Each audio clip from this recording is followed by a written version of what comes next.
ओम श्री परमात्मने नमः। ओम श्री परमात्मने नमः।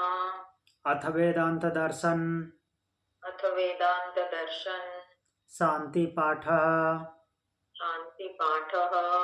ओम पूर्णमद पूर्णमद पूर्णमिदं पूर्णमिदं पूर्णात् पूर्णमुदच्यते पूर्णात् पूर्णमुदच्यते पूर्णस्य पूर्णमादाय पूर्णस्य पूर्णमादाय पूर्णमेवावशिष्यते। पूर्णमेवावशिष्यते। ओम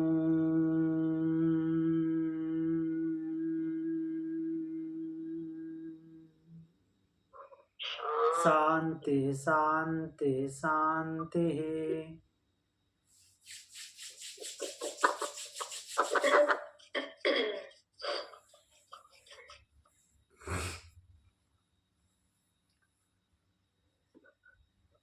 हम वेदांत दर्शन चतुर्थाध्याय प्रथम पाद का 12वां सूत्र पढ़ रहे थे और 12वें सूत्र में हमने बहुत कुछ एक्सप्लेन किया था और भगवत गीता के बहुत सारे एग्जाम्पल अभी बाकी थे, तो उसको देखते हैं। पहले सूत्र देख लेते हैं कि सूत्र क्या है। सूत्र में क्या कहा गया है? प्रश्नकर्ता अर्थात प्रथम पक्ष की तरफ से यह प्रश्न उठाया गया है कि ब्रह्म की उपासना करने की बात की गई है, ठीक है, लेकिन उसको प्राप्त करने के लिए उपासना कब तक करनी है? तो महर्षि बादरायण व्यास जी बोलते हैं, अप्रयाणात् तत्रापि ही दृष्टम। अप्रायणात्, जब तक कि प्रयाण न हो जाए, अर्थात मृत्यु के समय तक, मरण पर्यंत, मृत्यु के समय तक उसकी उपासना करते रहनी है, ऐसा दृष्टम, दृष्टिगोचर होता है, अर्थात देखा गया है। देखा गया है मतलब कहाँ पे? श्रुति में भी और स्मृति में भी ऐसा ही बताया गया है कि मरने के समय तक, मृत्यु के समय तक, यहाँ से प्रयाण के समय तक उसकी उपासना करते रहना है। तो हमने बहुत सारे एग्जाम्पल देखे थे, श्रुतियों से भी देखे थे, स्मृतियों से भी देखे थे, स्पेशली छांदोग्य उपनिषद, प्रश्नोपनिषद और भगवत गीता से देखे थे। अध्याय 6 का 37 से 40, जिसमें अर्जुन बात करते हैं कि जो योग भ्रष्ट है वो कहीं छिन्न भिन्न होकर नष्ट तो नहीं हो जाता। तो भगवान बोलते हैं कि नहीं, सत्कर्म करने वालों की दुर्गति नहीं होती, उसका या तो श्रीमानों के घर जन्म होता है या फिर योगियों के बीच में जन्म होता है, और जहाँ से यात्रा शुरू खत्म हुई थी वहीं से फिर से आरंभ होती है। फिर आगे हम भगवत गीता का दूसरे अध्याय का 72वां श्लोक देखते हैं। चलिए उसमें क्या बोला गया है देख लेते हैं। भगवान ने मरण पर्यंत साधन करते रहने के लिए जगह जगह कहा है, अब और कहाँ कहाँ क्या बोला है वो देखते हैं।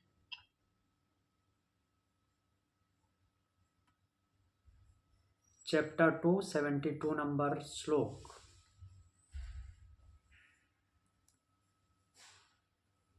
72 नंबर जो कि अंतिम श्लोक है, उसमें क्या बोल रहे हैं? ऐसा ब्राह्मी स्थिति पार्थ नयनां प्राप्य विमोह्यते स्थित्वास्यामंत कालेपि ब्रह्म निर्वाण मृक्षति। ऐसा ब्राह्मी स्थिति पार्थ, हे पार्थ, यह ब्राह्मी स्थिति है। ब्राह्मी स्थिति क्या है? तो उससे पीछे वाला सूत्र पीछे वाला मंत्र देख लेते हैं, किसको ब्राह्मी स्थिति बोल रहे हैं? विहाय कामान्य सर्वान् पुमांस चरति निस्पृहः निर्ममो निरहंकारः स शांतिम अधिगच्छति। तो बोल रहे हैं कि यह पुमान सर्वान कामान विहाय, जो पुमान पुरुष अर्थात जीवात्मा, जो प्राणी सर्वान कामान विहाय सभी कामनाओं को त्याग करके अर्थात निष्काम होकर के निर्मम ममता से रहित, निरहंकार अहंकार से रहित होकर के स्पृहा रहित बिना किसी लगाव के विचरण करता है, अर्थात सब कुछ करता है बिना किसी लगाव के, अहंकार से भी रहित है, ममता से भी रहित है, स शांतिम अधिगच्छति, वह शांति को प्राप्त होता है। शांति कहाँ पे है? ब्रह्म के पास। पूर्ण शांति कहने का तात्पर्य है। तो आगे उसी को बोलते हैं कि यह ब्राह्मी स्थिति है, ब्रह्म को, ब्राह्मी भाव को प्राप्त हुए अर्थात ब्रह्म को प्राप्त हुए की स्थिति है। ऐसा जो होता है वो ब्रह्म को प्राप्त हो जाता है। ऐसा ब्राह्मी स्थिति पार्थ नैनाम प्राप्य विमुह्यति, न एनम प्राप्य विमुह्यति, इसको प्राप्त होकर के मोहित नहीं होता। इसको प्राप्त होकर के मोहित नहीं होता कहने का तात्पर्य क्या है? और किसी चीज में लगता नहीं है, वो अटैच नहीं होता आप कभी।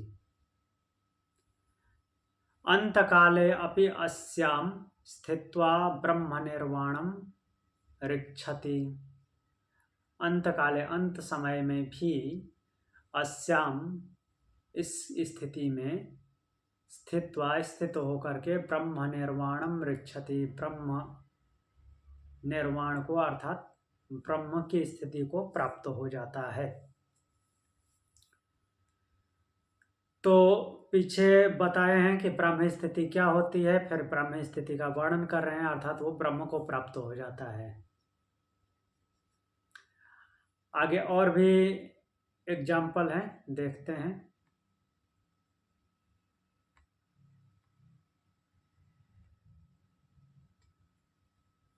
7, 30, 8, 5, 8, 9,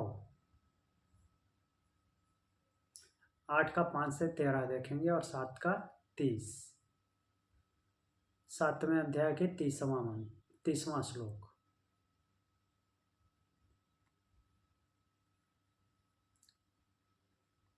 सातवां अध्याय ज्ञान विज्ञान योग,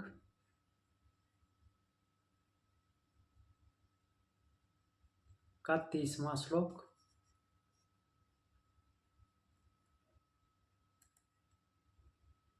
तीसवें श्लोक में भगवान बोल रहे हैं,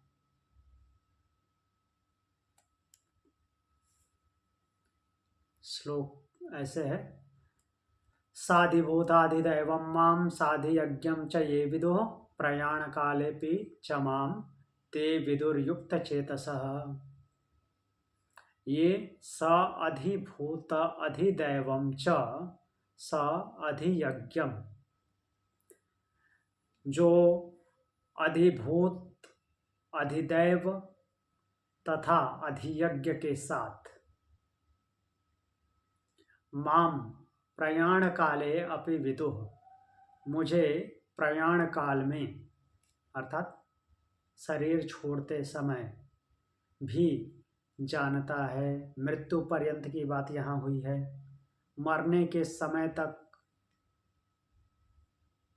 अधिभूत अधिदैव और अधियज्ञ के साथ मुझे जानता है।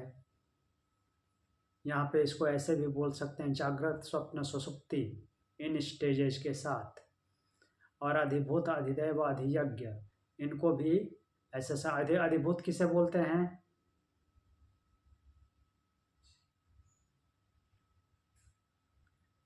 जो भी अपर प्रकृति है वो अधिभूत है ना?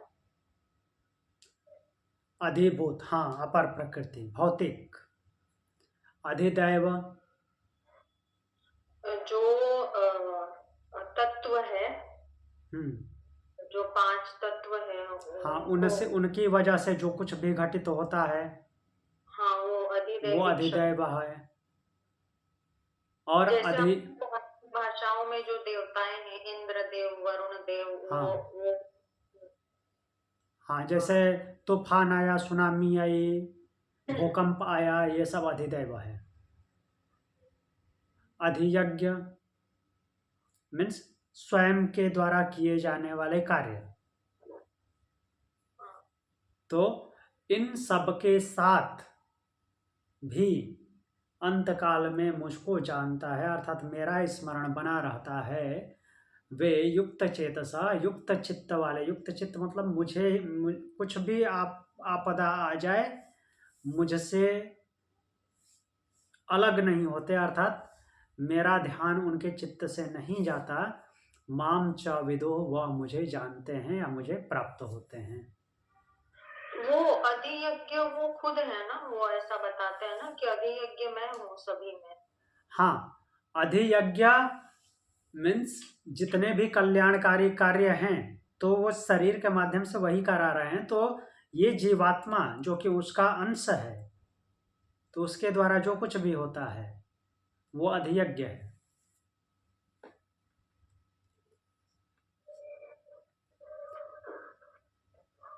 तो यहाँ पे ऐसे बोल रहे हैं। फिर 8वें चैप्टर का 5वां श्लोक देखते हैं। वहां पे क्या बोल रहे हैं? अंतकाले च मामेव स्मरन् मुक्त्वा कलेवरं यः प्रयाति स मद्भावं याति नास्त्यत्र संशयः।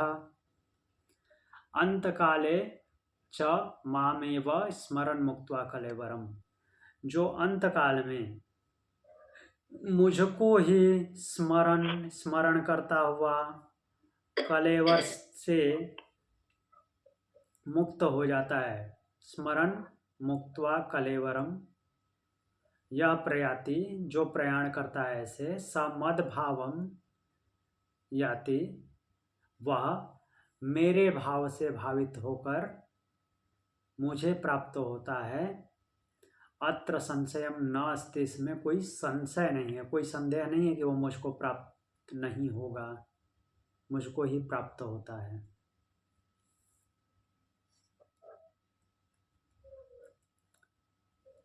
फिर बोल रहे हैं यम यम वापि स्मरण भावम त्यजत्यन्ते कलेवरम तम तमेवैति कौन्तेय सदा तद्भाव भावितः। यम यम वापि स्मरण भावम त्यजत्यन्ते कलेवरम, बोल रहे हैं हे कौन्ते, हे कुंती पुत्र,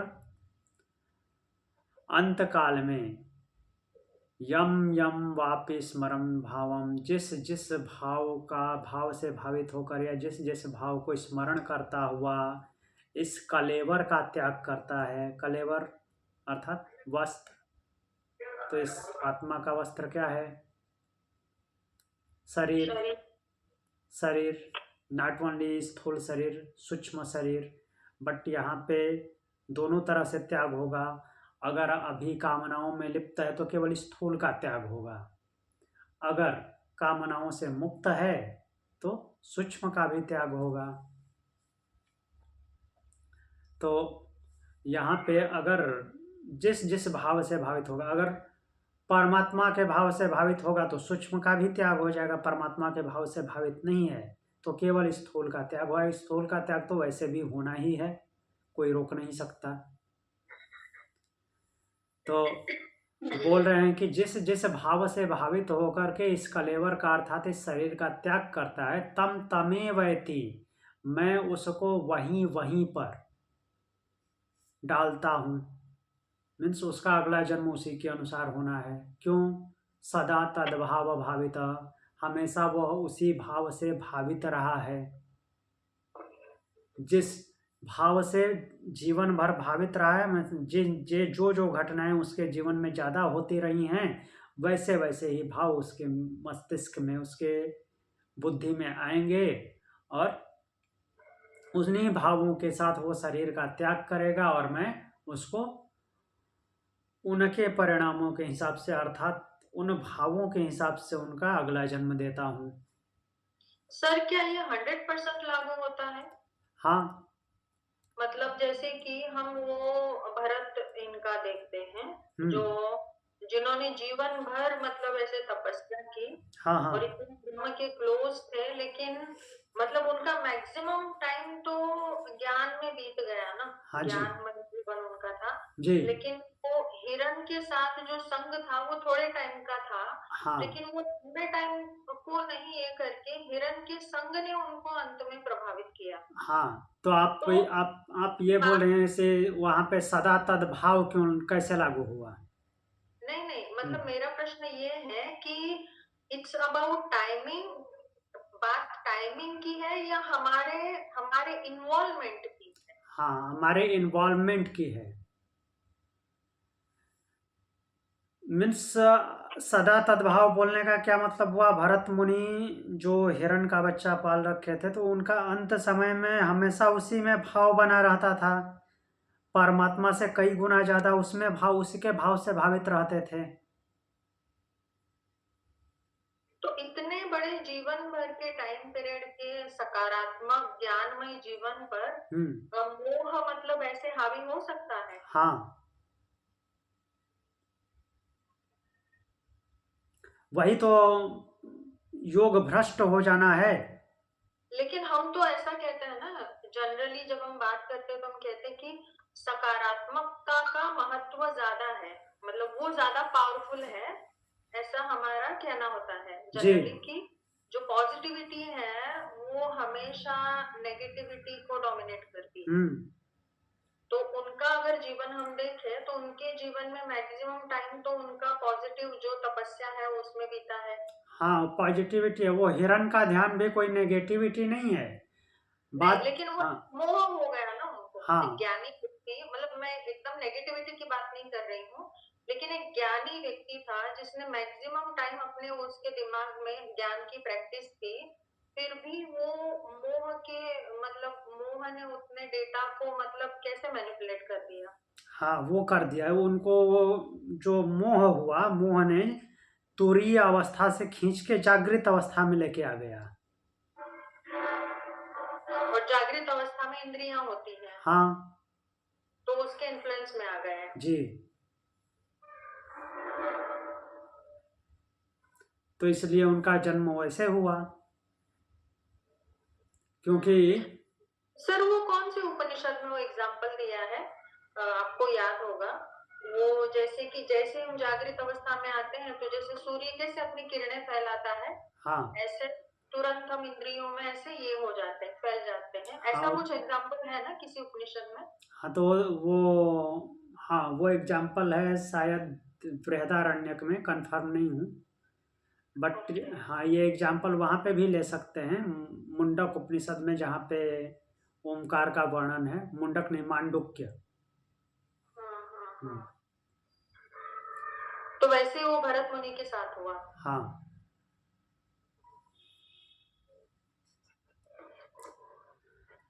अब इसके आगे जो मंत्र बोलते हैं, भगवान श्लोक बोलते हैं, तस्मात् सर्वेषु कालेषु मामनुस्मर युध्य च मय्यर्पितमनो बुद्धिर् मामे वैश्यस्य संशयम। तब उपाय बता रहे हैं, मुक्ति का उपाय बता रहे हैं। इसलिए सर्वेषु कालेषु, सभी काल में, हर समय, माम अनुस्मर, मेरा ही स्मरण करो।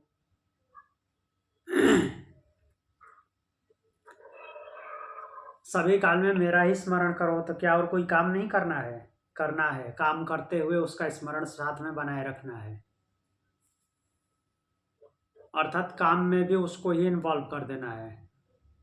आप ही की वजह से हो रहा है, आप ही कर रहे हो, मैं निमित्त मात्र। मैं तो माध्यम हूँ, इंस्ट्रूमेंट हूँ। च युद्ध, और युद्ध करो, वही बात बोल रहे हैं। मेरा स्मरण बनाए रहो और युद्ध करो। युद्ध करने का मतलब किसी को तलवार से, किसी को बाण से मारने के लिए नहीं बोल रहे हैं। युद्ध मतलब कि जो हम कुछ कर रहे हैं वो युद्ध ही है, ये जीवन युद्ध है। तो जो कुछ कर रहे हो वो सब कुछ करते हुए मेरा स्मरण बनाए रखो। मई अर्पित मनोबुद्धि, मुझ में अर्पित किया हुआ मन बुद्धि वाला, असंशय माम एव एष्यसि, इसमें कोई संदेह नहीं है कि वह मुझे ही प्राप्त होता है।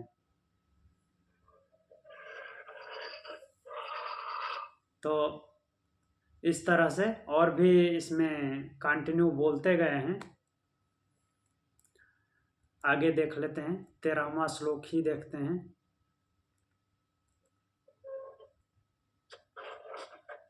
एक ये 10वां नंबर देखते हैं। प्रयाण काले मनसा चलेन भक्त्या युक्तो योग बलेन चैव भ्रुवोर्मध्ये प्राणमावेश्य सम्यक स तं परम पुरुषमुपैति दिव्यम। तो बता रहे हैं कि साधक को क्या करना चाहिए।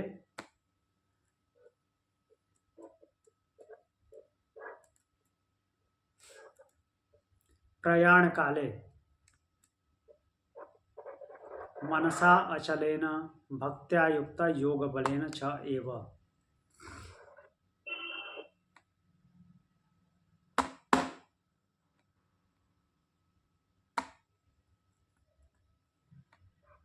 एक मिनट।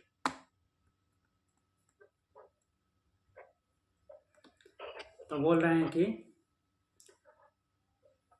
भक्त्या युक्त, जो भक्ति से युक्त है, प्रयाण काले अंत काल में योग बलेन, योग बल से अर्थात जुड़ करके, भ्रुवोर मध्य, भ्रुवोर मध्य भ्रुकुटी के मध्य में प्राणम, प्राण को सम्यक अच्छी तरह से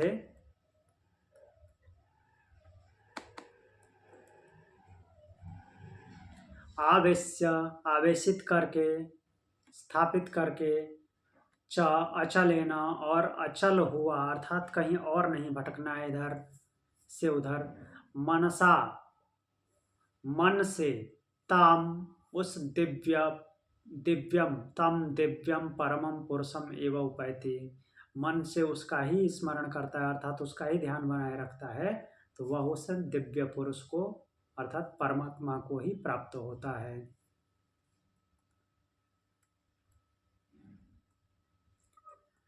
तेरह नंबर में क्या बोलते हैं,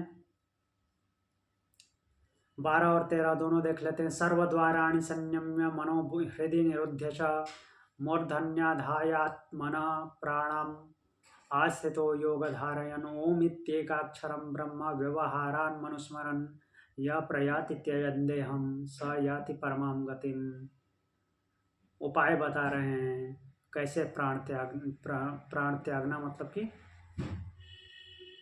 प्राण को इस शरीर से बाहर कैसे भेजना है जिससे कि मुक्त हो जाए। तो बोल रहे हैं सर्वाणि द्वाराणि संयम्य, सभी द्वारों को रोक करके, संयमित करके, मन हृदय निरुद्ध च, मन को हृदय में निरुद्ध करके, रोक कर, स्थित करके। प्रश्न उपनिषद में हमने अच्छी तरह से पढ़ा है, इंद्रियां मन में स्थापित हो जाती हैं, मन हृदय में स्थापित हो जाता है। तो ऐसा करके वही बात बता रहे हैं भगवान, सभी द्वारों को भी संयमित करके, जितने भी द्वार हैं, 9 द्वारों की बात की गई है, उन सबको कंट्रोल में करके, मन और इंद्रियों को हृदय में स्थापित करके, प्राणम, प्राण को, प्राण की बात आई है, प्राण को ही ऊपर भेजना है। प्राण को क्या करना है, मूर्धानि आधाय, मूर्धा में स्थापित करके, आत्मनः योग धारणाम, आत्मनः अपने आप को, योग धारणाम योग में धारण करके, आस्थितः या जो ओम इति एकाक्षरम ब्रह्म व्यवहारन, ओम इस एक अक्षर का व्यवहार में लाता है, इस एक अक्षर को व्यवहार में लाता है। व्यवहार में लाने का मतलब केवल मुंह से बोलना नहीं है, हो सके भाव से भावित हो जाना है, और ओम के भाव से भावित होकर के माम अनुस्मरण, मेरा ही चिंतन करता है। तो देहम त्यजन प्रयाति सह, तो वह क्या होता है, प्रयाण के समय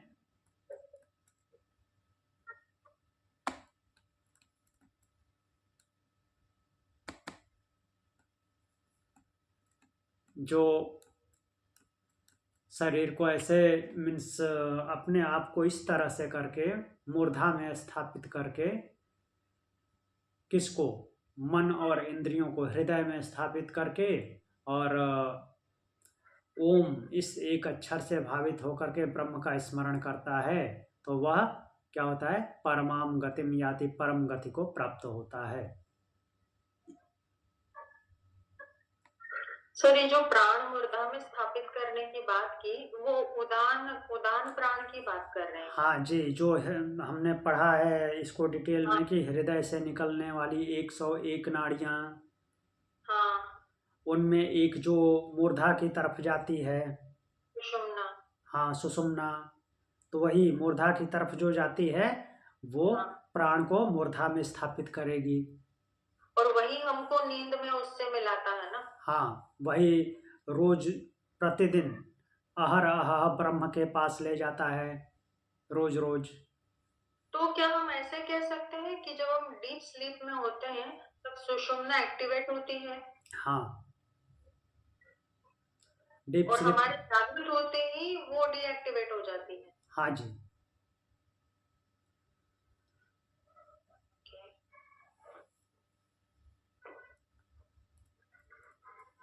तो जब हम डीप स्लीप में होते हैं तो नॉर्मली आपने ये ऑब्जर्व किया होगा, अगर सोते समय किसी दूसरे को सोते हुए देख रही हैं आप, तो दोनों नाक से सांस काफ़ी क्लियर होती है मैक्सिमम टाइम पे, तो सुषुम्ना एक्टिव होती है। मतलब उसके हाँ एक्टिव होने की हाँ निशानी है कि दोनों नोस्ट्रल से हमारा ब्रीदिंग होता हाँ, रहे। दोनों नोस्ट्रल से ब्रीदिंग हो। वैसे नॉर्मली होता नहीं है। हाँ, एक ज़्यादा पावरफुल होती है, डोमिनेंट होती है, दूसरी स्लो होती है। लेकिन डीप स्लीप में जो नॉर्मली आपने देखा होगा, बहुत लंबी सांस आती है, लंबी सांस जाती है, जैसे वो प्राणायाम कर रहा हो। तो उस टाइम पे दोनों से काफ़ी अच्छे अच्छे अमाउंट में सांस आती जाती है। जागृत अवस्था में एक बंद रहती है, नॉर्मली 10 to 20% खुली रहती है, एक 80% खुली रहती है। और ये शिफ्ट चेंज होता रहता है, 45 मिनट से 2.5 घंटे के बीच में एक नाक से सांस आती रहेगी, फिर 2-2.5 घंटे बाद या 45 मिनट बाद वो चेंज हो जाएगा। राइट से मान लीजिए आ रही है, तो अब 45 मिनट से 2.5 घंटे के बीच में वो चेंज होकर के लेफ्ट चालू हो जाएगा, राइट बंद हो जाएगा। तो सर फॉर हम्म एग्जांपल, हम्म अगर जागृति में हम्म किसी सुषुम्ना एक्टिवेट है और हाँ वो दोनों नोस्ट्रल से ब्रीदिंग कर रहा है, तो ऐसे व्यक्ति का मतलब बिहेवियर, मतलब वही जो भगवान कह रहे हैं ना, जो स्थित प्रज्ञ का हाँ, वो पूछा स्थित अर्जुन प्रज्ञ ने, होता है। कैसा बोलता है, हाँ तो वो उन्होंने जो उत्तर दिया वैसा बिहेवियर होगा उस व्यक्ति का। हाँ, जब दोनों नाक चलती रहेगी, जिसकी मीन्स बहुत मैक्सिमम टाइम जिसकी दोनों नाक से सांस आती जाती रहती है, हाँ, वो शांत चित्त होता है। और शांत चित्त होता है मतलब कि वो स्थित प्रज्ञता के पास है या स्थित प्रज्ञ है, ऐसा ही मानना है। तो इसके हमारे ब्रेन पर क्या इफेक्ट होते हैं? किसका, सांसों का? नहीं मतलब जो, जैसे कि हाँ, अभी जिस व्यक्ति की हमने बात की, तो ऐसा व्यक्ति है तो वो बहुत शांत है, हम्म बिहेवियर में वो बहुत शांत है, वेल बैलेंस्ड है, हम्म लेकिन इंटेलेक्चुअली भी उसका ये होता है क्या, मतलब एकदम हाईली इंटेलेक्चुअल? हाँ जी, वो क्या होगा कि दोनों नोस्ट्रल जब चलती रहेगी तो दोनों ब्रेन बैलेंस रहेंगे। नॉर्मली जितना फंक्शन होना चाहिए बैलेंस में से, वो घबराएगा नहीं, हाँ घबराएगा हाँ, नहीं। जो काम लेफ्ट ब्रेन का है उसको भी वो सही से करेगा, राइट ब्रेन का काम भी सही सही करेगा। मतलब उसका इमोशन और लॉजिक हाँ, प्रॉपर दोनों बैलेंस। बैलेंस रहेंगे।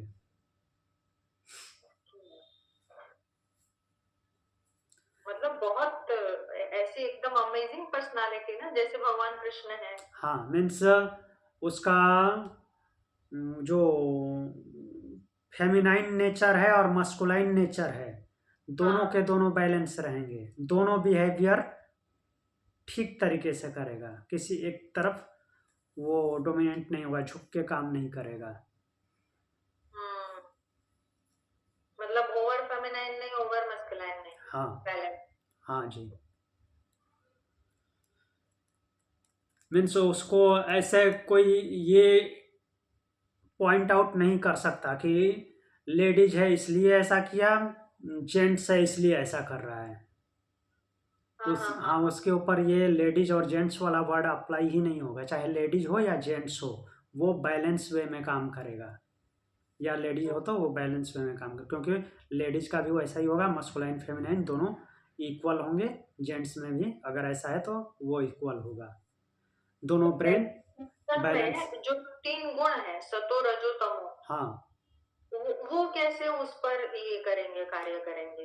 वो तीनों कार्य करेंगे, तीनों का जहाँ जहाँ जितना जितना कार्य है उतना ही कार्य करेंगे। वो उसी स्टेज में आ जाएगा, मीन्स निष्काम कर्म की अवस्था में आ जाएगा। कर्म तो सब, कर्म शरीर शरीर है तो कर्म तो करता रहेगा, अब सकाम से वो निष्काम भाव में आएगा, अर्थात तो उसका अटैचमेंट वीत राग भय क्रोध, भगवान बोल रहे हैं राग हाँ हाँ भय हाँ। क्रोध तीनों उसके समाप्त हो जाएंगे। वही तो मतलब ये स्थित प्रज्ञता के 3 पास गुण है। उनको इन्फ्लुएंस नहीं कर सकते, वो उनका यूज करेगा। हाँ, जो कुछ भी करना है वो सब कुछ करेगा, लेकिन वो कोई भी उसके ऊपर प्रभाव नहीं दिखा सकते, उसको अपने कंट्रोल में नहीं ले सकते। ओके।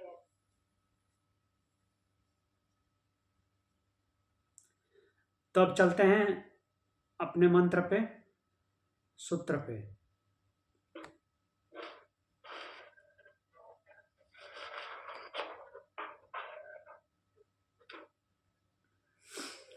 अब आगे देखते हैं आगे क्या बोल रहे हैं।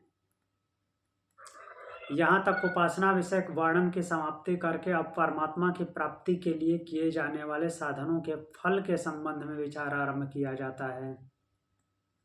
परमात्मा को प्राप्ति के लिए किए जाने वाले साधनों के फल। अब यहाँ पर यह जिज्ञासा होती है कि जिसको जीवन काल में ही परमात्मा की प्राप्ति हो जाती है, कहने का तात्पर्य क्या है कि इस शरीर में रहते रहते ही वो जीवन मुक्त अवस्था में पहुंच गया, अर्थात वो ब्रह्म के स्वभाव वाला हो गया, तो उसको इसी जीवन में ब्रह्म की प्राप्ति माना जाएगा, क्योंकि अब उसको केवल शरीर छोड़ना है और ब्रह्म में विलीन हो जाना है। ब्रह्मविद। हाँ, ब्रह्मविद। तो यहाँ यही जिज्ञासा होती है कि जिसको इस जीवन काल में ही परमात्मा की प्राप्ति हो जाती है, उसके पूर्वार्जित मीन्स पहले जो अर्जित किए हैं तथा भावी आगे होने वाले हैं पुण्य और पाप रूप कर्मों का क्या होता है। प्रश्न तो सही है, शरीर है तो कर्म करेगा, बिल्कुल। तो कर्म करेगा तो उसके हिसाब से दिमाग में क्या चल रहा है, पुण्य और पाप तो बनेगा, उसका क्या होगा, कर्म करेगा तो पुण्य और पाप बनेगा, दिमाग में ये आ रहा है। क्योंकि सामान्य व्यक्ति के दिमाग में तो यही आएगा ना, कर्म करोगे तो या तो पुण्य करोगे या पाप करोगे। और पहले जो अर्जित किया है, अर्थात पहले जो कर्म कर चुका है, तो उसका भी परिणाम मिलेगा। तो जो जीवन मुक्त अवस्था में चला गया है, तो उसके ऊपर इन कर्मों का क्या प्रभाव पड़ता है, वो कैसे हैंडल करता है इन कर्मों को। अगर ऐसा होता पूर्वार्जित कर्म भी आएंगे, उसके कर्म संस्कार जो पहले के बने हुए हैं, अभी तो वो कर्म करते करते अपने आप को बैलेंस कर लिया, उसके तीनों गुण बैलेंस हो गए, तो मीन्स जो क्रियमाण कर्म है, क्रियमाण कर्म पे तो उसका एकदम से कंट्रोल है, सत्व रज तम तीनों बराबर, अर्थात जीवन मुक्त अवस्था में वो चला गया। लेकिन जो पहले किए हुए थे, जिसको अभी पूरी तरह से भोग नहीं पाया, भोग के वो खत्म नहीं कर पाया है, ये कोई देख नहीं रहा है, बट लगभग ऐसा ही है कि अभी हो सकता है बहुत सारे कर्म बचे हों। तो जो पहले से अर्जित किए हुए कर्म हैं, कर्म अर्थात कर्म फल, फल भी उसको नहीं बोल सकता, फल तो अभी मिलेगा, तो वो, और जो आगे अभी कर्म करेगा तो उसमें जो पुण्य और पाप बनेगा उसका क्या होगा, पुण्य और पाप बनेगा या पहले वाले का पुण्य और पाप होगा, जो फल मिलेगा, तो उससे तो इसको फिर विचलित हो जाना चाहिए और फिर नीचे आ जाना चाहिए। कहने का तात्पर्य यही है ना। उसका क्या होगा, कैसे वो ब्राह्मी ब्रह्म को प्राप्त हो जाएगा। तो साधारण जो प्रश्न करता है उसके दिमाग में ये बात उठती है। तो इस पर बोलते हैं तद अधिगमे उत्तर पूर्वाघयोरश्लेष विनाशो तद व्यपदेशात्। तद अधिगमे, उसके द्वारा अधिगम कर लेने पे, किसको, परमात्मा को, अर्थात परमात्मा को अधीत कर लेने पे, प्राप्त कर लेने पे, अर्थात उसकी स्थिति में आ जाने पर, उत्तर पूर्व पयो, उत्तर पूर्वाघयो, पूर्व अघयो, अघ मीन्स पाप, भगवान ने बहुत शब्द यूज किया है, अनघ, निष्पाप, अघ मीन्स होता है पाप। उत्तर पूर्वाघयो, जो पहले पाप किए हुए हैं और जो बाद में होगा, अश्लेष विनाशो, उसका क्या होगा, अश्लेष विनाशो, बिना संपर्क में आए हुए ही नष्ट हो जाएगा, क्योंकि उससे उसका कोई लेना देना ही नहीं है। उसके दिमाग में कभी सोच ही नहीं आएगी कि मैं पाप कर रहा हूं कि पुण्य कर रहा हूं। वो केवल कर्म कर रहा है, जानबूझ के वो कुछ नहीं करता। इंटेंशनली जब करेगा तब पाप और पुण्य का अनुभव होगा ना, उसका कुछ मतलब करने का। पाप व्यक्ति हाँ, एक्चुअल में अलग जो है वो ऐसा होगा। हाँ, ऐसा ही होगा। उस पे न पुण्य अप्लाई होगा न पाप अप्लाई होगा, क्योंकि वो इंटेंशनली जानबूझ के कुछ कर ही नहीं रहा है। शरीर है, कर्म करना है, इसलिए कर रहा है। हाँ, उसकी कोई कामना रही नहीं। हाँ, कामना नहीं है, निष्काम भाव से कर्म कर रहा है। तो बोल रहे हैं कि उत्तर पूर्व अघो, पहले किए हुए पाप, और उत्तर, उत्तर मीन्स बाद में जो करेगा। आपकी दृष्टि में पाप लग रहा होगा, लेकिन उसको कोई फर्क नहीं पड़ता, क्योंकि वो उसका इंटेंशन ही नहीं है पाप करने का, तो उसके ऊपर ये बात अप्लाई ही नहीं होती। तो उसी को बोल रहे हैं कि अगर आप सोच रहे हो कि जो पहले के पाप बचे हुए हैं और जो बाद में पाप करेगा, तो वो क्या होगा, अश्लेष विनाशो मीन्स बिना टच किए, बिना संपर्क में आए हुए, बिना उसको स्पर्श किए, अर्थात उसको प्रभावित किए बिना ही नाश हो जाता है उनका।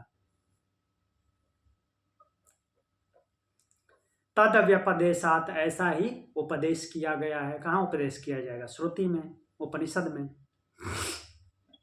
मतलब सर हमारी जो कामनाएं हैं, अगर हम कामना को मतलब खत्म कर दे तो ये जो पूरा चैन है कर्मों का, ये जो पाप पुण्य बहुत सारी चीजें, वो पूरा चैन ही ब्रेक हो जाता है। हाँ, चैन ब्रेक हो जाएगा, क्योंकि आपका इंटेंशन नहीं है ना किसी के प्रति पाप करने का और किसी के प्रति पुण्य करने का, कोई इंटेंशन नहीं है। हाँ हाँ हाँ हाँ हाँ। हाँ, वो 18वें अध्याय का 17वां श्लोक यही बताता है ना। हाँ जी। यस्य नाहं कृतो भावो। हाँ, ओके।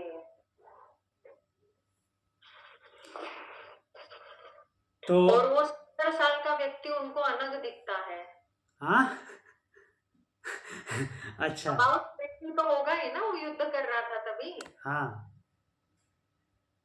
उनका बेटे की शादी हुई थी और वो दादा बनने वाले थे और उनको वो अलग दिख रहा है। Love is blind always. तो अभी इधर आ जाते हैं। तो ये समझ आया अश्लेष विनाशो। इसको और थोड़ा डीप में देखते हैं। जो पहले के बचे हुए हैं उनमें भी तो पाप पुण्य दोनों हैं, तो उन पापों का क्या होता है। अब वो जो संचित हैं वो आएंगे, संचित हैं उनको तो भोगना है, बिना भोगे मुक्त होंगे नहीं, वो तो बचा रह जाएगा। ऐसे कैसे मुक्त हो जाएंगे, सब कुछ को खत्म करके जाना है। संचित क्रियमाण और जो प्रारब्ध। अन्य, हाँ, प्रारब्ध। तो प्रारब्ध उसे बोलते हैं जो संचित है, उसके ऊपर आपने अपना जो एफर्ट लगाया। जो संचित है तो अब वो क्या होगा, जैसा है वैसा वो प्रभाव दिखलाएगा और उसको भोग करके और वो समाप्त हो जाएगा। अर्थात इसको भोगेगा संचित वाले को और समाप्त हो जाएगा, जिसको लोग बोलते हैं कि भाग्य में यही लिखा था। अर्थात उसने कुछ एफर्ट ही नहीं लगाया उसको बदलने के लिए। तो संचित कर्म जैसा था वैसा आया, प्रभाव दिखा के गया। तो चूंकि वो अब क्या है कि उसका जो एक्शन है वो प्रारब्ध रूप में कार्य नहीं होगा। प्रारब्ध मीन्स वो उसके लिए अब एफर्ट नहीं लगाएगा कि मैं इस पे पुण्य करूं कि पाप करूं, ये विचार ही उसके दिमाग में नहीं आएगा। तो जैसा है वैसा वो आया और उसको जो करना था करेगा, उसके ऊपर एक्शन होगा, क्योंकि पीछे से आया है तो फिर से उस पर एक्शन होगा, लेकिन उसके वो मीन्स प्रभाव में नहीं आएगा। जो करता है वो पीछे से संचित होकर के जो काम अभी चल रहा है उसके प्रभाव में नहीं आएगा। अर्थात पुण्य और पाप सोच करके मीन्स अच्छा और बुरा सोच करके नहीं करेगा, तो उसका जो पाप है वहीं पे कट करके समाप्त हो जाएगा और आगे जो कर्म करेगा उससे उसका कोई लेना देना है नहीं। अर्थात कोई ऐसा दिमाग में प्रेशर नहीं है कि मैं पुण्य कर रहा हूँ पाप कर रहा हूँ, तो आगे आने वाला पाप भी समाप्त हो जाएगा। पाप वो दूसरों की नजरों में है, उसकी नजर वो तो पाप कर नहीं रहा है। मतलब फ्यूचर के लिए तो मैं समझ गई कि अभी जब वो ब्रह्मविद है, इसके आगे जो भी वो कर्म करेगा, लेकिन क्योंकि उसका अभी कोई इंटेंशन नहीं है, कोई कामना नहीं है, इसलिए वो अच्छे या बुरे कर्म उसको स्पर्श नहीं कर सकते। ठीक है, लेकिन जो पास्ट किए हुए हैं वो जब वो भोगेगा चाहे अच्छा बुरा, तो उसके भी इन्फ्लुएंस में नहीं आएगा, इसीलिए वो कट होता जाएगा, मल्टीपल नहीं होगा। हाँ, ऐसा ही है जी। उसके ऊपर अब नए संस्कार नहीं बनेंगे। अच्छा, मतलब वो जस्ट आएंगे, वो भोग के फिर वो कट हो रहा है। हाँ, वो ऊपर रिएक्ट नहीं कर रहा है, रिस्पॉन्स खाली दे रहा है, बस जैसा होना चाहिए रिस्पॉन्स वैसा दे रहा है। और क्योंकि उस रिस्पॉन्स में उसकी कामना नहीं है, इसलिए वहां मल्टीपल होने का कोई चांस नहीं है। हाँ, जैसे आपने देखा होगा कई लोगों को, कई लोग ऐसा बोलते हैं ना, इन्होंने तो बहुत अच्छे काम किए हैं, जिंदगी में ऐसा कुछ गलत नहीं किया है, फिर ऐसा कष्ट क्यों भोग रहे हैं, वही संचित भोग रहे हैं। लेकिन वो भोगते हुए भी उसका कोई रिएक्शन नहीं है, तो वो उसके कर्म कट रहे हैं, वही पाप कट रहे हैं, उस पे वो अपना कोई प्रभाव नहीं दिखला रहा है कि हे भगवान मेरे साथ ऐसा क्यों कर रहा है। वो कुछ नहीं बोलेगा। अगर ऐसा बोला तो फिर से कर्म उस पे अप्लाई हो गए, नए कार्मिक अकाउंट बना लिया, अगर सोचा भी ऐसा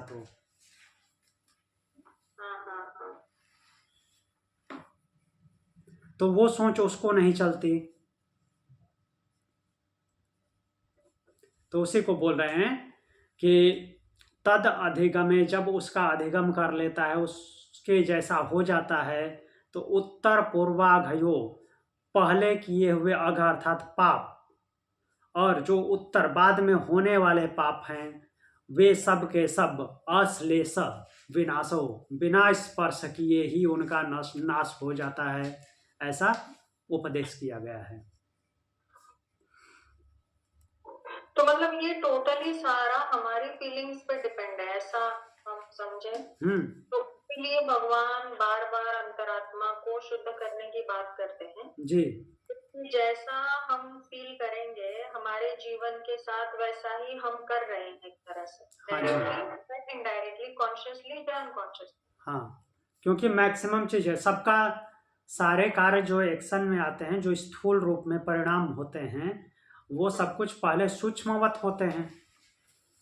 हाँ, तो और सूक्ष्म हमारी जो भोगना होती है, चाहे अच्छी चाहे बुरी, जो हम महसूस करते हैं, भोगते हैं, ये भोग शब्द मुझे लगता है अधिभौतिक से ज्यादा ये मेंटल और इमोशनल लेवल पर बहुत ज्यादा है ना, मतलब फिजिकल मटेरियल से ज्यादा। हाँ, आध्यात्मिक है। हाँ हाँ, तो इसीलिए वो चीजें अगर बैलेंस रहेंगी तो फिर मतलब तो अब श्रुतियों का वो उपदेश देख लेते हैं। श्रुति में क्या कहा गया है। यथा पुष्कर पलासा आपो, पुष्कर पलास, पुष्कर बोलते हैं कमल को, पलास मीन्स पत्ते। भगवत गीता में भगवान बोले हैं पद्म पत्र में वामभसा, जैसे पद्म का, कमल का पत्ता पानी में रहते हुए पानी से मुक्त रहता है, उसमें पानी प्रवेश नहीं करता, नीचे गिर जाता है स्लिप करके। तो वही बात यहाँ पे बोला गया है, यथा पुष्कर पलासा आपो न श्लिष्यत एवं एवं विधि पापम कर्म न श्लिष्यते। अर्थात जिस प्रकार कमल के पत्ते पर जल नहीं सटता, जल नहीं चिपकता, वैसे ही पूर्वोक्त पहले परमात्मा को जानने वाले, अर्थात जो जीवन मुक्त अवस्था में चला गया है, उसके ऊपर पाप कर्म लिप्त नहीं होते। कैसे? जैसे कमल के पत्ते से जल लिप्त नहीं होता। एग्जाम्पल क्यों ऐसा दिया हुआ है? कमल जो है जल में ही रहता है, वैसे ही जो जीवन मुक्त अवस्था में पहुंच गया है वो सारे कर्म करेगा, वो कर्मों के बीच में ही रहेगा, लेकिन उनसे वैसे ही लिप्त नहीं होगा जैसे कि कमल जल से लिप्त नहीं होता। छांदोग्य उपनिषद 4:14-3। तो आगे क्या बोल रहे हैं कि इस प्रकार श्रुति के द्वारा ज्ञानोत्तर काल में होने वाले पाप कर्मों से ज्ञानी अलिप्त रहता है, यह दृष्टांत भी दिया गया। इस प्रकार एक और एग्जाम्पल दे रहे हैं। सरकंडे की सीख के अग्रभाग में जो तुला है, समझ आया? नहीं समझ आया होगा। सरकंडा आपने देखा है, कुसा जो घास होती है, बड़े बड़े घास होती है, 3 से 5 फीट 10 फीट तक की होती है, वो जब परिपक्व अवस्था में आ जाती है, अर्थात बड़ा हो जाता है, तो नॉर्मली जब बारिश समाप्त होने लगती है उस टाइम पे उसमें ऐसे गुच्छे में फूल टाइप का होता है, हेड पे, उसके टॉप पे 1 हाथ के लगभग लंबा, 1 हाथ से भी ज़्यादा लंबा, 2-3 फुट में, उसमें गुच्छे में फूल आते हैं। बड़े बड़े फूल नहीं होते, बिल्कुल छोटे छोटे छोटे छोटे, लेकिन वो ऐसे मक्के की तरह शेप में लंबा होता है।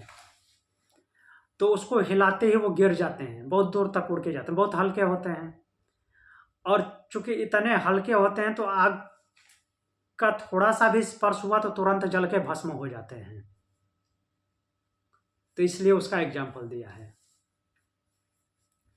तो जैसे सरकंडे की सीख के अग्रभाग में रहने वाली तुला अग्नि में गिराई जाने पर तत्काल भस्म हो जाती है, उसी प्रकार इस ज्ञानी के समस्त पाप वैसे ही भस्म हो जाते हैं जैसे उस सरकंडे के अग्रभाग में जो तुला होती है, अर्थात फूलों का गुच्छा होता है, अर्थात आग का स्पर्श होते ही भस्मीभूत हो जाना है। तो वैसे ही पाप भस्म हो जाते हैं। हाँ, पाप भस्म होना कहने का तात्पर्य क्या है कि जो संस्कार हैं, संस्कार जो पहले के हैं, संचित हैं, उनके अब नए नहीं बनेंगे। क्यों? क्योंकि अब उसके लिए कुछ ऐसा बना है, क्रिएशन, नई क्रिएशन हुई ही नहीं। वो इसका एग्जाम्पल एकदम से 100% वो सटीक नहीं बैठता, कमल पत्र का बैठता है, बट कहने का तात्पर्य है कि जैसे इसका एग्जाम्पल लिया कि अग्नि का स्पर्श होते ही भस्म हो जाते हैं, तो वैसे ही वो संचित जो आए और वो कर्म के माध्यम से गुजरे, चूंकि कर्मों के माध्यम से ही गुजरता है ना, तो अब नए कर्म नहीं बनेंगे, वो वहीं पे समाप्त हो जाएंगे, कर्म फल नहीं बनाएंगे। ये छांदोग्य उपनिषद 5:24-3 और मुंडक उपनिषद 2:2-8 में इस प्रकार की बात है। गीता, भगवत गीता 4:37, ये देखते हैं एग्जाम्पल। भगवत गीता 4:37 में क्या बोलते हैं भगवान?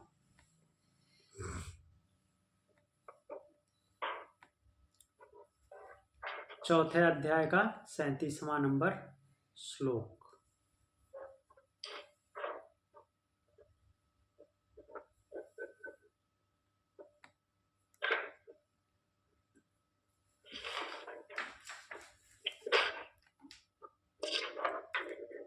ये देखिए, बोल रहे हैं यथैधान से समिद्धो अग्निर भस्मसात कुरुते अर्जुन।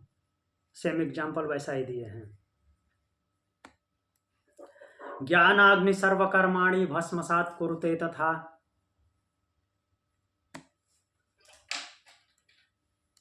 तो क्या बोल रहे हैं?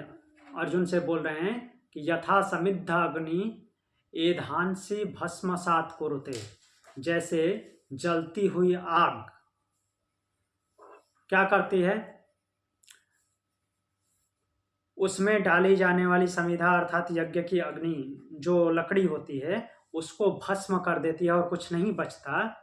वैसे ही ज्ञान रूपी जो अग्नि है, चूंकि साधक जीवन मुक्त अवस्था में पहुंचा है तो क्या है, ज्ञान की पराकाष्ठा पे है, अज्ञान शून्य हो गया है, तो ज्ञान की अग्नि सभी कर्मों को भस्म कर देती है। हमने इस टॉपिक को पहले भी तीसरे अध्याय में, ब्रह्मसूत्र के तीसरे अध्याय में अच्छे से कवर किया था कि जब वो लंबा सा टॉपिक चला था ना, ज्ञान जो है कर्म के, ये ऐसा मीन्स बार बार वो अपने शिष्य जैमिनी का नाम लेकर बोल रहे थे कि जैमिनी बोल रहे हैं, अर्थात उनका कहने का तात्पर्य है कि उत्तर मीमांसा ऐसा बोल रहा है, उत्तर नहीं पूर्व मीमांसा ऐसा बोल रहा है कि ज्ञान जो है कर्म के पीछे पीछे चलता है। हाँ, याद आया, वो बहुत दोनों का डिबेट हो रहा था। हाँ जी, जैमिनी को बार बार लेकर के ये बोल रहे थे महर्षि बादरायण। कर्म को आगे रख रहे थे, हाँ, लेकिन एक्चुअल में ज्ञान ही होता है आगे, ये फिर महर्षि व्यास ने किया। हाँ, जैमिनी के का पक्ष रखते हुए बोल रहे थे कि कर्म जो है मुक्त कर देता है। दोनों ये लेके चल रहे थे, ज्ञान और कर्म दोनों लेके चल रहे हैं, जैमिनी और बादरायण भी, मीन्स पूर्व मीमांसा और उत्तर मीमांसा दोनों लेके चल रहे हैं। लेकिन जैमिनी का क्या कहना है कि कर्म ही मुक्ति तक लेके जाता है, और बादरायण उसको क्या सिद्ध करते हैं कि कर्म और ज्ञान दोनों साथ साथ चलते हैं, लेकिन मुक्त कर्म नहीं कराता, ज्ञान मुक्त कराता है। जहां ज्ञान की पराकाष्ठा होती है तभी मुक्ति मिलती है, और ज्ञान की पराकाष्ठा होते ही कर्म शून्य हो जाता है। तो वही भगवान यहाँ पे बोल रहे हैं कि ज्ञान अग्नि सर्वकर्माणि भस्मसात कुरुते। जब ज्ञान की अग्नि प्रज्वलित होती है अर्थात ज्ञान की पराकाष्ठा होती है तो वह सभी कर्मों को भस्मीभूत कर देती है, और उसी समय साधक जो है परमात्मा में विलीन हो जाता है।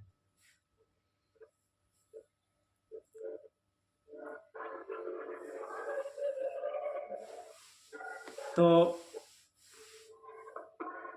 यहां तक समझ आ गया होगा, ये सूत्र क्लियर हो गया होगा। कुछ पूछना है?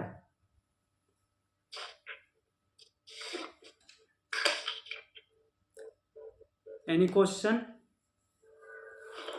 सर, उदान वायु का हाँ,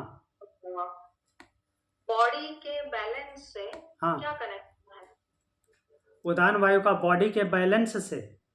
हाँ, नहीं, बैलेंस केवल उदान वायु से नहीं होगा ना। नहीं, उदान से नहीं होगा, मैं सिर्फ पूछ रही हूँ कि कोई कनेक्शन है क्या उसका?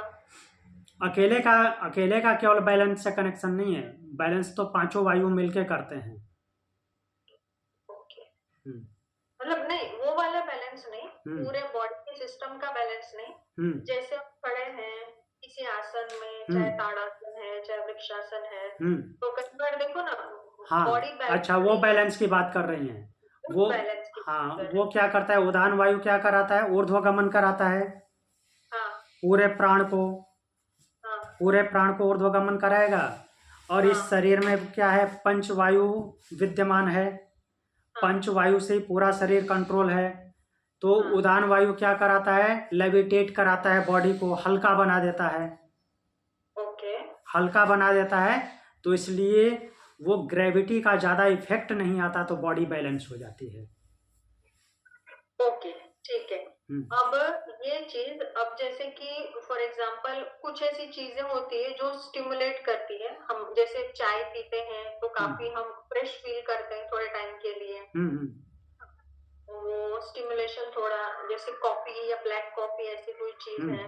तो ऐसे जब कोई चीज समझो कंज्यूम की और उसके बाद हम कोई बैलेंसिंग आसनास कर रहे हैं, हम्म। तो उसमें ऐसा लगता है कि प्रॉपर बॉडी पर कंट्रोल मिल रहा है, ठीक है। हाँ, तो उसका वहां से क्या कनेक्शन है हाँ, उस चीज। आपने जैसे चाय की या कॉफ़ी की बात की। हाँ, जैसे कॉफ़ी को ही ले लीजिए, हाँ, तो उसका सीधे सीधे उदान वायु से कनेक्शन नहीं है, वो उसका कनेक्शन आपकी ब्रेन की एक्टिविटी से है। वो ओके, जो कैफीन है, कैफीन हाँ, आप जैसे आप जो पेन किलर खाती हैं, पेन किलर क्या करता है, दर्द को समाप्त कर देता है? नहीं, आपके दिमाग को बताना बंद कर देता है कि पेन नहीं हो रहा है, पेन हो रहा है, ये बताना बंद कर देता है। हाँ, मतलब वो मैसेजिंग का जो ये है, हाँ कम्युनिकेशन को ब्लॉक कर देता है जी, ना। वैसे ही कैफीन जो है, वो ब्रेन हाँ, के साथ जो कम्युनिकेशन है उसको बंद कर देता है। कोई डिस्टरबेंस जो होता है उसको बंद कर देता है। जैसे नींद आ रही होती है तो उस कम्युनिकेशन बंद कर देता है, नहीं तुमको नींद नहीं आ रही है। ऐसा नहीं बताता कि नींद नहीं आ रही, ये बताना बंद कर देता है कि नींद आ रही है। ओके। तो फिर इसका बॉडी के कंट्रोल से क्या कनेक्शन है। जब माइंड डिस्टर्ब नहीं होगा तो एकाग्र हो जाएगा, जो काम ओह, कर रही हैं उस पर फोकस हो जाएगा। अच्छा, अच्छा, अच्छा। हाँ, तो बेसिकली जैसे कुछ एक जैसे महर्षि पतंजलि ने कुछ एक औषधियों की बात की है, और जैसे कुछ एक नशे होते हैं हम्म। जो काफी इंसान को थोड़े टाइम के लिए फोकस्ड फील कराते हैं। हाँ, वो उन सिद्धियों की तरह, मीन्स उन सिद्धियों के द्वारा जो प्राप्त होता है, उन औषधियों से वैसा ही फीलिंग होता है। हाँ, तो वो फोकस्ड फील कराना एक्चुअली उनका वो एकाग्रता इसलिए देते हैं क्योंकि शरीर की डिस्टर्बेंस को ब्रेन तक पहुंचने नहीं देते। हाँ, जो बाकी चीजें जो डिस्टर्ब करती रहती हैं उसको वो हाँ, दिमाग को बताना बंद कर देते हैं कि ऐसा कुछ हो ही नहीं रहा है, तो मतलब एकाग्र हो आसपास जाता है। की हमारी इंद्रियां जो डिस्टरबेंस कंज्यूम करती हैं उसको पहुंचने नहीं देते ब्रेन तक। हाँ, ओह, जैसे तो आपको, इसका जैसे उदान आप, वाक्य से कोई कनेक्शन नहीं है। नहीं, जैसे आपको रात को पढ़ना है, रात को हाँ, पढ़ना है, तो आपने कॉफ़ी पिया, कॉफ़ी पिया तो जब नींद आ रही थी इसलिए कॉफ़ी पिया, तो बाकी डिस्टरबेंस ओनली नींद, नींद ही नहीं, नींद के अलावा और भी डिस्टरबेंस होंगे, तो उसको हाँ। भी वो बंद कर देगा, ब्लॉक कर देगा। आपका फोकस कहाँ हो जाएगा, पढ़ाई पे। ओह, हाँ। मुझे लगा कि ये क्या होती है प्रोसेस, मतलब इसका उदान वायु से कनेक्शन है या क्या ऐसी चीज होती है। ओके, अभी मुझे क्लियर हुआ। नहीं, वो मैसेज ब्लॉक करता है, अदर डिस्टरबेंस के मैसेज को ब्लॉक कर देता है, जो कि हार्मफुल है एक्चुअली। ओके, हाँ, हार्मफुल है। हाँ, जब आपको ज़रूरत है रेस्ट की तो रेस्ट करना है, उसको ज़बरदस्ती ब्लॉक नहीं करना है। अच्छा, अच्छा, उस हाँ, हिसाब से। हाँ, हाँ, मतलब शरीर को जिस वक्त अगर रेस्ट चाहिए तो वो दे देना चाहिए हाँ। उस हिसाब से। जैसे आपने दर्द हो रहा है तो उस टाइम पे पेन किलर खा लिया, पेन हम्म, किलर खा लिया तो मैसेज देना बंद करेगा आपको। मान लीजिए कि रिस्ट में पेन है, हम्म, पेन किलर खा लिया, पेन बताना बंद कर दिया। अब हम्म। इससे हैवी बकेट उठाया आपने, बोझ उठाया, आपको तो पता ही नहीं चल रहा है कि इधर कितना डैमेज हो रहा है। वो जब ओह, उसका इफेक्ट खत्म होगा तब पता चलेगा ना कि हाँ डैमेज हुआ। अच्छा, अच्छा, हाँ, हाँ, हाँ, हाँ, ठीक है, ठीक है। ठीक है, तो आज के लिए इतना ही। हाँ, प्रणाम। तो मतलब हमारा सकता है ना, हम सही से महसूस नहीं कर रहे हैं शरीर को।